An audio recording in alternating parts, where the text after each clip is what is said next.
What's up, everybody, and thank you for tuning in to yet again another episode of the Sinister Files. For those of you new to my channel, thank you for stopping by. If you like what you hear and see, remember to hit that like button and subscribe, and turn on the notifications to stay up to date on all my newest content. So for today's episode, I'd like to talk about Jeffrey Dahmer. Jeffrey Dahmer was born in Milwaukee, Wisconsin on May 21st, 1960 to Lionel and Joyce Dahmer. He was described as an energetic and happy child until the age of 4, when surgery to correct a double hernia seemed to affect the boy. Noticeably subdued, he became increasingly withdrawn following the birth of his younger brother and his family's frequent moves. By his early teens, he was disengaged, tense, and largely friendless. Dahmer claims that his compulsions toward necrophilia and murder began around the age of 14.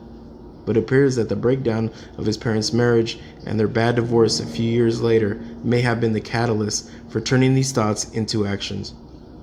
By the time of his first killing, Dahmer's alcohol consumption had spun out of control. He dropped out of Ohio State University after a one-quarter term, and his recent remarried father insisted that he join the army. Dahmer enlisted in late December 1978 and was posted to Germany shortly thereafter. His drinking problem persisted in the early 1981, and the army discharged him.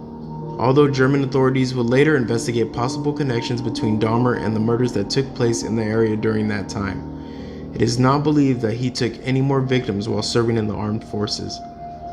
Following his discharge, Dahmer returned home to Ohio and arrested later that year for disorderly conduct.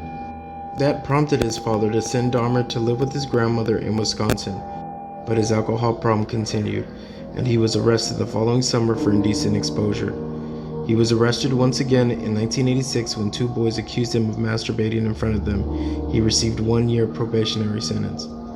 Dahmer murdered 17 men between 1978 and 1991. He was careful to select victims on fringes of society who were often itinerant or on the borderline criminal, making their disappearances less noticeable, reducing the likelihood of his capture.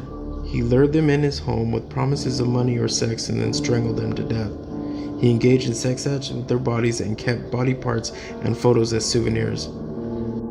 Dahmer's killing spree ended when he was arrested on July 22, 1991. The body parts found in Dahmer's refrigerator and Polaroid photos of his victims became inextricably associated with the notorious killing spree. 2 Milwaukee police officers were led to Dahmer when they picked up Tracy Edwards, a 32-year-old African-American man who was wandering the streets with handcuffs dangling from his wrist. They decided to investigate the man's claim that a weird dude had drugged and restrained him. They arrived at Dahmer's apartment, where he calmly offered to get the keys for the handcuffs. Edwards claimed that the knife Dahmer had threatened him with was in the bedroom. When the officers went into the bedroom, they noticed Polaroid photographs of dismembered bodies laying around. Dahmer was subdued by the officers. Subsequent searches revealed a head in the refrigerator, 3 more in the freezer, and a catalog of horrors, including preserved skulls, jars containing genitalia, and extensive gallery of macabre Polaroid photographs of his victims. From our investigation, we feel that this individual strongly is involved in other homicides. We have taken evidence out of the building by the medical examiner to be examined. Police removed boxes and boxes of body parts, evidence of what appears to be a psychopathic mass murder. Authorities also took out a barrel of what they think is acid. Police are reluctant to reveal exactly how many victims there might be, but knowledgeable investigators say it could be more than a half a dozen. Neighbors say the man was strange and that there was an odor coming from the apartment. However, no one suspected the accumulation of dead bodies. And the next thing I know, I heard the police open the refrigerator door, and they said it was a dead body in there. Police are questioning the suspect downtown. All we really know about him is that he is 31 years old. I really don't know much about him. I know he's a single guy, and he works every day, and he likes to stay to himself. And the next thing I know, I heard the police open the refrigerator door, and they said it was a dead body in there. Authorities marched out of the house with boxes of severed body parts. In a barrel wheeled out, a vat of acid. In a refrigerator left as it was found, at least 2 heads, the severed remains of victims of the alleged murderer. This morning, in an unprecedented news conference, the police chief, medical examiner, and district attorney joined in a public statement. At this point, all we can tell you is that it is a number of homicides, multiples. The investigation is still very dynamic. We don't know whether this individual acted by himself or in consort with other individuals. The big question now is the identity of the victims, whose heads, hands, and genitals were saved in the apartment. Dentists and doctors have already started the grisly effort. So far, no identities have been determined. And the area's top prosecutor wants other victims who might have survived an encounter to come forward.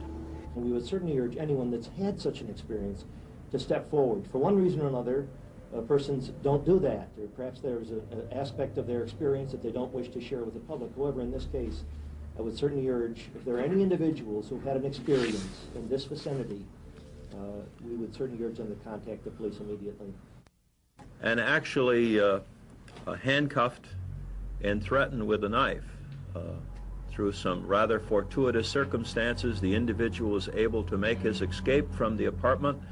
When police returned to arrest the man, there was a struggle, and the uniformed police officers made the horrific discovery. Dahmer's trial began January 1992. Given that the majority of Dahmer's victims were African American, there were considerable racial tensions, so strict security precautions were taken, including an 8-foot barrier of bulletproof glass that separated him from the gallery.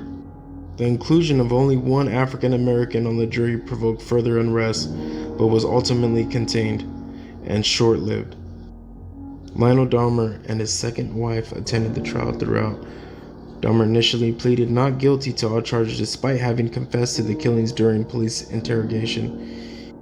He eventually changed his plea deal to guilty by virtue of insanity. His defense then offered a gruesome detail of his behavior as proof that someone insane could commit such terrible acts. The jury chose to believe the prosecution's assertion that Dahmer was fully aware that his acts were evil and chose to commit them in any way. On February 15, 1992, they returned after approximately 10 hours deliberation to find him guilty but sane on all counts. He was sentenced to 15 consecutive life terms in prison, with 16 terms tacked on in May.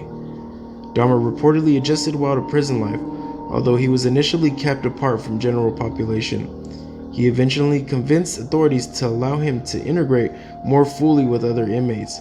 He found religion in the form of books and photos sent to him by his father, and he was granted permission by Columbia Correctional Institution to be baptized by a local pastor.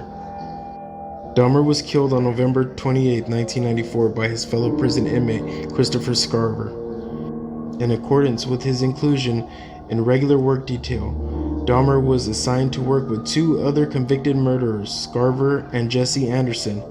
After they had been left alone to complete their task, guards returned to find Scarver had brutally beaten both men with a metal bar from the prison weight room. Dahmer was pronounced dead after approximately 1 hour. Anderson succumbed to his injuries days later. In 2015, Scarver spoke to the New York Post about his reasons for killing Dahmer. Scarver alleged that he was disturbed not only by Dahmer's crimes, but by a habit Dahmer had developed of fashioning severed limbs from prison food and antagonizing other inmates. After being taunted by Dahmer and Anderson during their work detail, Scarver said that he confronted Dahmer about his crimes before beating the 2 men to death. He also claimed that the prison guards allowed the murders to happen by leaving them alone. And in 1996, following Dahmer's death, a group of Milwaukee businessmen raised more than $400,000 to purchase the items he used for his victims, including blades, saws, handcuffs, and a refrigerator to store body parts.